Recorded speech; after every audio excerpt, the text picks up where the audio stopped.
नमस्कार, मैं हूं सुनील बॉबी और आप इस समय देखना शुरू कर चुके हैं अपना खास कार्यक्रम खबर बिहार। खबर बिहार में बातें करते हैं, बिहार की खबरें होती है बिहार की खबरों के साथ साथ देश दुनिया में क्या कुछ चल रहा है तमाम खबरों से हम आपको कराते हैं अपडेट। बिहार में शिक्षा रोजगार का क्या है हाल और गाँव की सरकार को लेकर क्या कर रही है बिहार सरकार, तमाम खबरों से हम आपको कराते हैं अपडेट। जैसा कि आप जानते हैं कि लोकसभा चुनाव की सरगर्मी काफ़ी तेज है। इसी बीच देश के प्रधानमंत्री नरेंद्र मोदी ने भाजपा कार्यकर्ताओं से की है बात, लेकिन उससे पहले हम बता दें बिहार के नियोजित शिक्षकों के लंबे इंतजार की घड़ी खत्म हो गई और बिहार के नियोजित शिक्षकों को पटना हाई कोर्ट से मिली है बड़ी राहत। सक्षमता परीक्षा पास नहीं करने वाले शिक्षक अपने पद पर बने रहेंगे। हाई कोर्ट के चीफ जस्टिस के.वी. चंद्रन की खंडपीठ ने इस मामले पर सुनवाई करते हुए 15 मार्च 2024 को फैसला सुरक्षित रखा था। आज हाई कोर्ट पटना ने अपना फैसला सुना दिया है। कहा है कि साथ ही जिस नियमावली के तहत अपीलीय प्राधिकार को खत्म किया गया था उसे भी हाई कोर्ट ने खारिज कर दिया है। हाई कोर्ट ने अपने आदेश में कहा है कि अब प्राधिकार भी बने रहेंगे। वहीं यह कहा गया है कि सक्षमता परीक्षा आप देना चाहते हैं तो दीजिए, नहीं देना चाहते हैं तो नियोजित शिक्षक बने रहिए। जो शिक्षक सक्षमता परीक्षा पास करेंगे उन्हें राज्यकर्मी की दर्जा मिलेगी। तो एक तरफ शिक्षकों की जीत भी मानी जा रही है, हार भी मानी जाइए।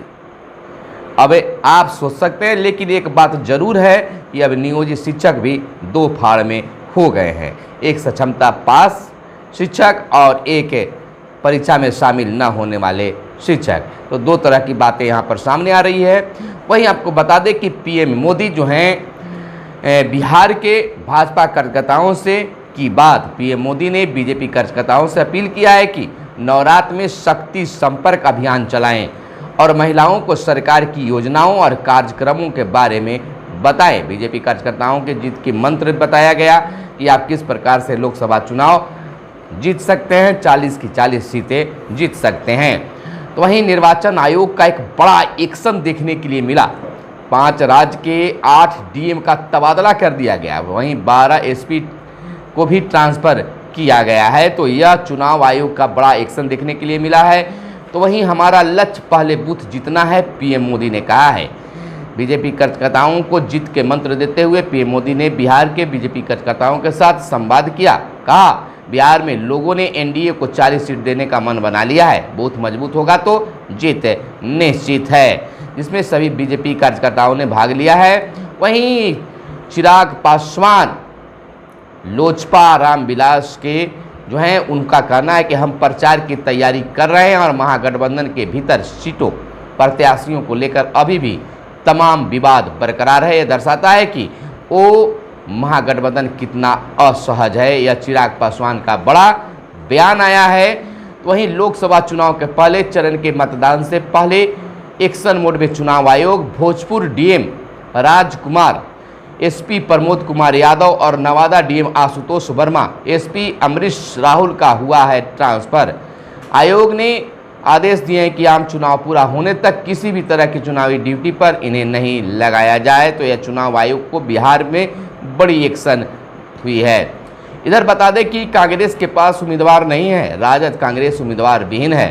पूर्व बीजेपी सांसद अजय निषाद के बीजेपी छोड़कर कांग्रेस में शामिल होने के बाद सामने आई डिप्टी सीएम विजय सिन्हा की प्रतिक्रिया। इस दौरान उन्होंने अजय के इस फैसले को आत्महत्या बता डाला है। तो यह बड़ा बयान बीजेपी का लोग की तरफ से आया है। तो वहीं शिक्षक भर्ती बार कोडिंग के पहले लीक हुआ था प्रश्न पत्र, बरामद दस्तावेज से कई अहम तथ्य मिले हैं। आयोग और प्रेस दोनों शक के दायरे में हैं। वही एक बड़ी खबर निकलकर सामने आई है कि प्रधान शिक्षक को लेकर फॉर्म भरने की तिथि को विस्तारित कर दिया गया है। जानकारी के अनुसार 10 अप्रैल तक आप फॉर्म भर सकते हैं, ऐसे 2 अप्रैल तक ही अंतिम तिथि था। तो यह बड़ी खबर हम आपको बता रहे हैं। तो वहीं सम्राट चौधरी बिहार के उप मुख्यमंत्री का कहना है कि जनता एनडीए के साथ, विपक्ष 0 पर आउट होगा। बिहार में एनडीए पूरी तरह एकजुट, जनता को नरेंद्र मोदी की गारंटी पर पूरा भरोसा है। तो वहीं बता दें कि तेजस्वी यादव ने कहा है कि शिक्षक नियुक्ति में पेपर लीक बड़ा मुद्दा है। नेता प्रतिपक्ष तेजस्वी प्रसाद यादव ने कहा है कि अभी बिहार में इलेक्टोरल बॉन्ड नहीं, शिक्षक नियुक्ति में पेपर लीक बड़ा मुद्दा है। वे मुंबई से वाया दिल्ली होते हुए सोमवार को पटना पहुंच गए हैं।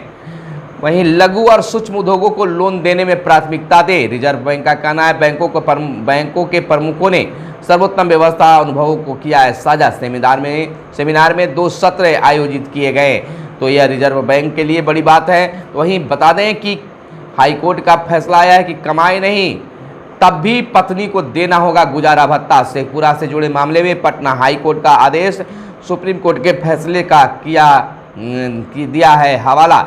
आपको बता दें कि पटना हाईकोर्ट ने अपने एक फैसले में स्पष्ट किया है कि जिस व्यक्ति की आय 1 रुपये भी नहीं है उसे भी पत्नी को बतौर गुजारा भत्ता 4,000 रुपये प्रति माह देना होगा।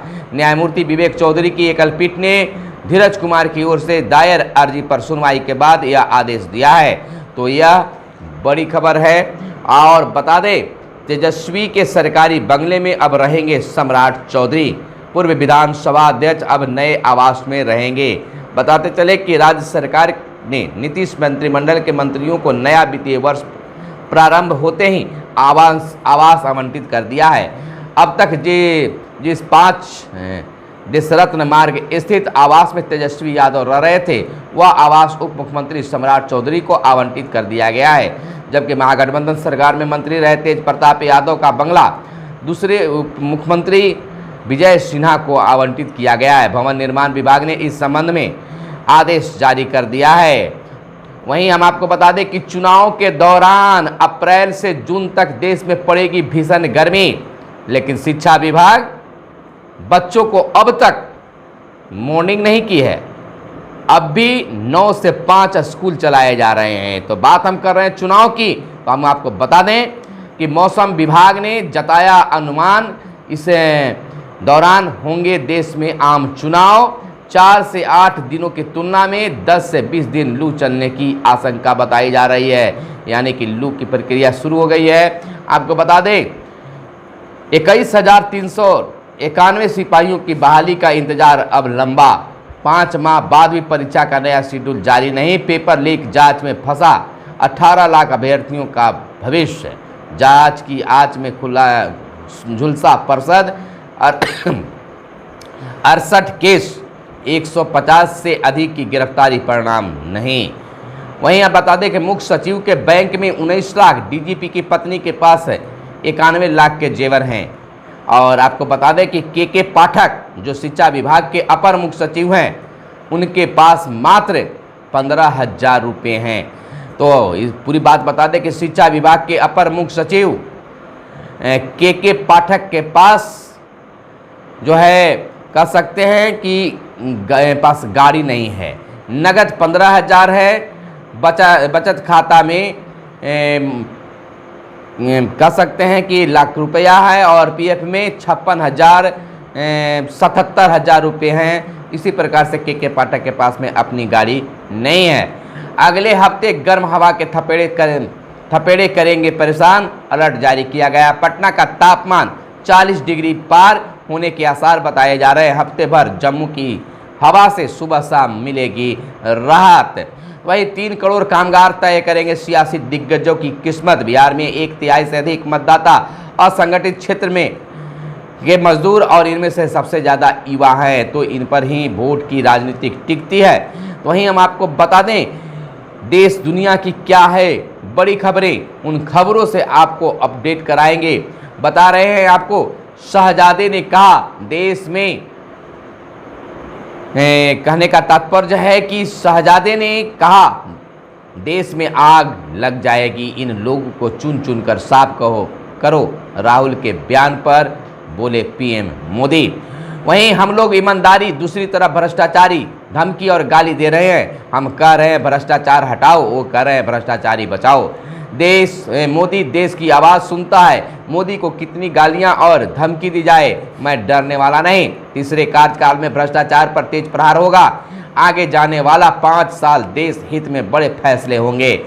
वहीं मोदी की गारंटी ने उत्तराखंड के घर घर में सुविधा पहुंचाई है, लोगों का स्वाभिमान बढ़ाया है। अब तीसरे टर्म में आपका ये बेटा एक और बड़ा काम करने जा रहा है। आपको 24 घंटे बिजली मिले, बिजली का बिल जीरो हो और बिजली से कमाई भी हो। इसके लिए मोदी ने पीएम सूर्य घर मुफ्त बिजली योजना की शुरुआत की है। पीएम मोदी ने कहा, कांग्रेस ने मां भारती के टुकड़े किए हैं, उत्तराखंड वीर संतान को जन्म देती है। कांग्रेस ने तमिलनाडु के पास समुद्र में द्वीप भारत का हिस्सा श्रीलंका को दिया। कोई मछुआरे जाता है तो वो वहां जेल में है। मोदी ने सैनिक परिवारों को 1 रैंक 1 पेंशन दी। नियत सही तो नतीजे सही। कांग्रेस की 11वीं लिस्ट, 17 कैंडिडेट्स के नाम। आंध्र प्रदेश में सीएम जगन मोहन की बहन शर्मिला को टिकट। अब तक कुल 231 कैंडिडेट का ऐलान। हम माफी मांगते हैं, भ्रामक विज्ञापन पर सुप्रीम कोर्ट में बोले बाबा रामदेव। पेशी पर खुद पहुंचे। भ्रामक विज्ञापन केस, रामदेव ने सुप्रीम कोर्ट में माफी मांगी। अदालत ने कहा, यह मान्य नहीं, सरकार से सवाल, आंखें क्यों मूंदे रखी। जेल से बाहर आएंगे आप सांसद संजय सिंह। सुप्रीम कोर्ट ने बेल पर रिहा करने का दिए आदेश। छत्तीसगढ़ में मुठभेड़ में 9 नक्सली ढेर। LMG AK-47 जैसे ऑटोमेटिक हथियार बरामद। गृह मंत्री बोले, ये चिंता का विषय, रुक रुक कर फायरिंग जारी। वहीं मुजफ्फरपुर सांसद अजय निषाद बीजेपी छोड़ कांग्रेस में हुए शामिल। जेपी नड्डा से कहा, मेरे साथ छल हुआ। वहीं लोकसभा चुनाव के पहले बिहार में भाजपा को झटके पर झटका। टिकट पक्का देख कांग्रेस में आ रहे हैं भाजपाई। कांग्रेस के वरिष्ठ नेता सचिन पायलट ने कहा कि भगवान राम सबके हैं। भाजपा कितनी भी कोशिश कर ले, भगवान राम या धर्म पर उनका एकाधिकार नहीं हो सकता। उन्होंने यह भी कहा है कि इंडिया गठबंधन लोकसभा चुनाव को भावनात्मक मुद्दों के बजाय जनता के मुद्दों पर लड़ेगा। वहीं सेंसेक्स की बात कर ले तो निफ्टी में गिरावट पर मिड स्मॉल कैप स्टॉक्स से बाजार गुलजार और 2.52 लाख करोड़ बढ़ी निवेशकों की संपत्ति। तो यह थी आज की खास प्रमुख खबरें। कैमरे के पीछे है मिस्टर साहिल। आप इस वीडियो को कहां से देख रहे हैं कमेंट करके जरूर बताइएगा। फिर मिलते हैं अगले वीडियो में। आप अपना ख्याल बहुत बहुत रखिएगा। धन्यवाद। जय हिंद, जय भारत, वंदे मातरम।